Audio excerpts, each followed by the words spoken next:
Neymar is one of the most enigmatic characters in football. People tend to have different interpretations of his drama-packed career. To some, he's that wonder kid with immense potential who couldn't fulfill what he was promised as. And to others, he's one of the best to ever step on a football pitch. And of course, a big part of that is due to the varying expectations that were placed on him. After initially bursting into the scenes as a teenager with Santos, he was predicted to carry the torch as Brazil's next great icon and the successor to Ronaldo and Messi. When it comes to sheer talent, very few can be compared. And over the past decade, we have seen him deliver at the highest level plenty of times, in process establishing himself as one of the best players in the world. He went from a flashy prodigy in Brazil whose game highlights inspired a generation of kids growing up, to becoming one-third of arguably the best attacking trio in football history, and later putting his name in the record books by becoming the most expensive player of all time. But here we are in 2023, at 31 years old, an age where most elite-level footballers are still considered to be in their prime. Neymar has decided to leave Europe to join the Saudi club Al Hilal. So how exactly did we get here, and why do most people sense a feeling of disappointment when they look back at Neymar's career, despite everything that he has achieved and delivered?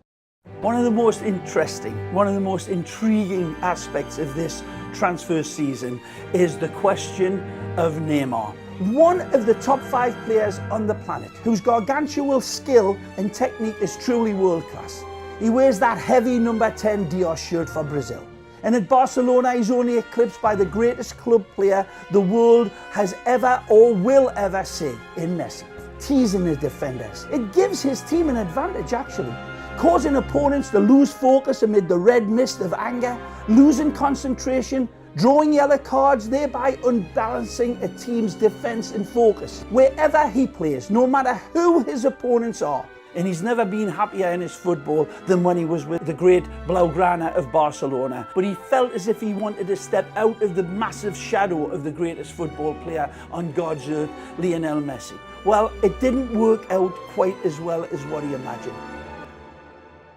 As we all know, Neymar's professional career started with Santos in 2009. From very early on, Neymar was facing a mountain of expectations, and playing for Santos, a club that is synonymous with Pelé, only added more pressure. 3 years prior to making his pro debut, Neymar actually did some trials across Europe, most notably spending some time with Real Madrid's academy, and a transfer to La Fabrica seemed certain, until his father decided it was best for them to stay in Brazil. In other words, Santos offered more money to make him stay. Neymar was eventually promoted to the first team and officially made his pro debut for Santos in March of 2009, at just 17 years old. A week later, he would go on to score his first goal, which would be the first of 14 goals in 48 games during his rookie season. By 2010, it was already clear Neymar was the best young talent in the country, and a deadly partnership with Gonçalo created a new golden era in the history of Santos. Neymar's popularity skyrocketed after his campaign in the Paulista Championship, where he was named the tournament's best player after scoring 14 goals in 19 games, leading Santos to a major trophy. Despite Brazilians asking for his inclusion and going as far as signing petitions, Neymar was left out of the 2010 World Cup list, but he made his international debut later that same year in a friendly against US and scored his first goal, raising questions about whether it was a smart decision to leave him out of the World Cup. It didn't take long for European clubs to take notice of him, with West Ham and Chelsea reportedly making offers to Santos, but they were rejected, and Neymar staying in Brazil turned out to be a smart decision, because 2011 will be one of the most significant years in Neymar's career. He will go on to win Copa Libertadores, the biggest trophy in South America. The last time Santos had won that trophy was 48 years prior during Pelé's time. He followed that up by winning the Puskas Award after scoring a marvelous goal against Flamengo, in what later became one of the greatest games in Brazilian football history. Then came the Copa America. Despite Brazil massively underperforming, Neymar had a good individual campaign, scoring twice against Ecuador to ensure Brazil advanced to the knockout rounds. It was also around this time people took notice of his penalty technique, which was such a cheat code that FIFA had no choice but to ban it. To really get a good idea of how good Neymar was back then, he finished in the top 10 of Ballon d'Or rankings despite being only 19 years old and playing outside of Europe, something no other player in history has been able to do. In both 2011 and 2012, he was named the South American Player of the Year, and by 2013, all headlines in Spain were about him, as the two Spanish giants battled for his signature, where ultimately Barca won. He ended his time at Santos having scored 110 136 goals and provided 64 assists in 225 games. But before moving to Spain, Neymar played in the Confederation Cup. A dominant 3-0 performance against Spain's golden generation in the final saw Brazil win the trophy. And Neymar's performances, which won him the Golden Ball, gave Brazilians plenty of hope for the upcoming World Cup.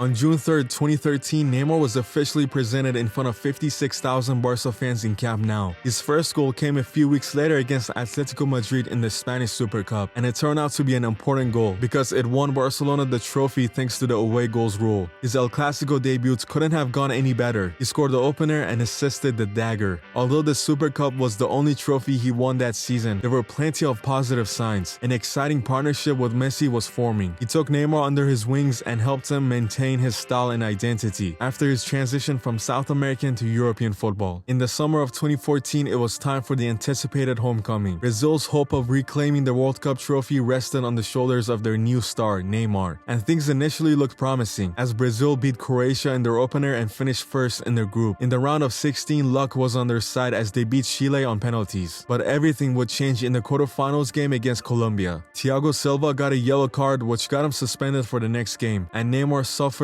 almost a career-ending injury, meaning Brazil had to go against Germany in the semifinals without two of their stars. And we all know how that turned out. Up until that point, Neymar had scored 4 goals and had 1 assist, his best ever World Cup campaign. As depressing as the World Cup was, the 2014-15 season was full of highs for Neymar. With the arrival of Luis Suarez, one of the best attacking trios in football history was formed, the MSN. Neymar had his best UCL campaign that season, where he scored the most goals in the competition alongside prime Ronaldo and Messi, and his clutch moments like scoring against Bayern in both legs and the final against Juventus helped Barca lift their 5th Champions League trophy. But that wasn't all. Enrique's team also won the La Liga and Copa del Rey that season, which made them treble winners. Neymar finished in the Ballon d'Or top 3 rankings that year, which is the closest he has come to winning that award. The next season there were glimpses of the future that was supposed to be ahead of Neymar. With Messi being out due to injury, all eyes were on Neymar to step up and fill his shoes, which he did in a big way, cementing himself as the next in line to receive Messi's crown at Barcelona. That year, Neymar also got a small revenge for his country against Germany in the final of the Olympics, winning Brazil a gold medal. By 2017, he was even at times overshadowing Messi's performances, with the classic example being the famous 6-1 game against PSG. All hope seemed lost until Neymar stepped up and carried Barca to one of the most unpredictable results in football history. At that point, Neymar's career was very organic. He had made all the right moves. He had stayed in Brazil just long enough to grow as a player and left at the right time. His decision to pick Barca over Madrid turned out to be a perfect one with the rise of MSN, and everyone knew he was the chosen one to take Messi's place at Barca once he left. But then in the summer, rumors started coming out that Neymar was looking to leave. At first, it seemed like one of those outrageous and comical stories coming out of Spanish press trying to get attention. But the longer it went, the more serious it got. Reports came out that PSG were looking to pull off one of the most shocking transfers football had ever seen. And by the time Piqué posted his infamous "he stays" tweet, it was over. Neymar had officially left Barcelona and joined PSG.